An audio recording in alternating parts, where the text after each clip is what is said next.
ఏ 200 metres long train, ఒక train ఉంది, ఆ ట్రైన్ యొక్క పొడవు 200 మీటర్లు. ఒక ట్రైన్ యొక్క పొడవు 200 మీటర్లు, దాని యొక్క స్పీడ్ ఎంత సార్? 72 kilometres per hour. దాని speed 72 kilometres per hour. Right, ఒక వంతెనను దాటుతుంది సార్. ఇక్కడ ఒక వంతెన ఉంది. వంతెన యొక్క రైట్ పొడవెంత? 800 మీటర్లు. వంతెన యొక్క పొడవెంత? 800 మీటర్లు.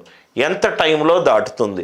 సేమ్ డైరెక్షన్లో వెళ్తుంది. ఇక్కడ నుంచి ఇక్కడ సేమ్ డైరెక్షన్ అంటే ఈ train ending point right platform బిగినింగ్కి క్రాస్ అవ్వాలి. సేమ్ డైరెక్షన్ అంటే ట్రైన్ యొక్క ఎండింగ్ పాయింట్ ప్లాట్ఫామ్ యొక్క బిగినింగ్ని క్రాస్ అవ్వాలి, స్టార్టింగ్ని స్టార్ట్ అవ్వాలి. కాబట్టి 200 + 100 స్పీడ్ ఎంత? 72 kilometres per hour. Meters per second అంటే ఇంటూ 5/80. ఆన్సర్ అన్నీ సెకండ్స్లో ఉన్నాయి. మొత్తం లెంత్ ఎంత అవుతుంది? 200 + 800. ఇది 1000 divided by 20. So T is equivalent to 1000 divided by 18 4s are 72, 4 5s are 20. 0 పోతే ఆన్సర్ ఎంత? 50 సెకండ్స్. ఒక 800 మీటర్ల పొడవున్న ఒక రైలు ఉంది. ఆ రైలు యొక్క పొడవెంత? 800 మీటర్లు. ఆ రైలు యొక్క పొడవెంత? 800 మీటర్లు. గంటకు ఎన్ని కిలోమీటర్లు వెళ్తుంది? 78 కిలోమీటర్లు పర్ అవర్ తోటి వెళ్తుంది. 78 కిలోమీటర్లు పర్ అవర్. ఆ ట్రైన్ ఇలా వెళ్ళేటప్పుడు ఒక టన్నల్ వచ్చింది, ఒక సొరంగం వచ్చింది.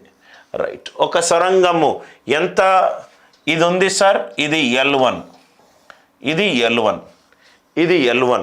రైట్, ఎంత నిమిషంలో దాటుతుంది? 1 మినిట్లో దాటుతుంది. 1 మినిట్లో దాటుతుంది. ఒక ట్రైన్ ఇలా వచ్చింది, ఒక టన్నల్ వచ్చింది.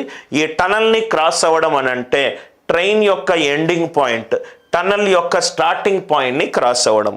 సో అంటే మొత్తం ఎంత లెంత్ ట్రావెల్ చేసింది? ఇది length. Speed is equivalent to distance by time. Speed is equivalent to distance by time.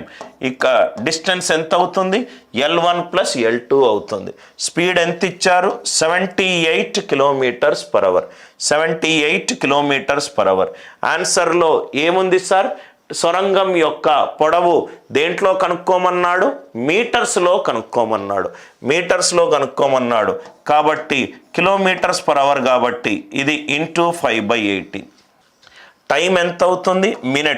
Minute సెకండ్స్లో కాబట్టి ఇంటూ 60. ట్రైన్ ఫస్ట్ లెంత్ ఎంత? 800. ఈ లెంత్ ఎంత? మనకు తెలియదు L. Are you all with me? ఇంతవరకు అందరికీ అర్థమైంది కదా సార్? ఈ ట్రైన్ ఇలా వచ్చింది, ఒక సొరంగం వచ్చింది. సొరంగం యొక్క పొడవు మనకు తెలియదు, ఒక 1 మినిట్లో క్రాస్ అయింది. ఈ ట్రైన్ యొక్క స్పీడ్ ఏమో 78 కిలోమీటర్స్ పర్ అవర్ ఇచ్చాడు. 78 కిలోమీటర్స్ పర్ అవర్ ఇచ్చాడు. నవ్వు ఇక్కడ చూద్దాం సార్.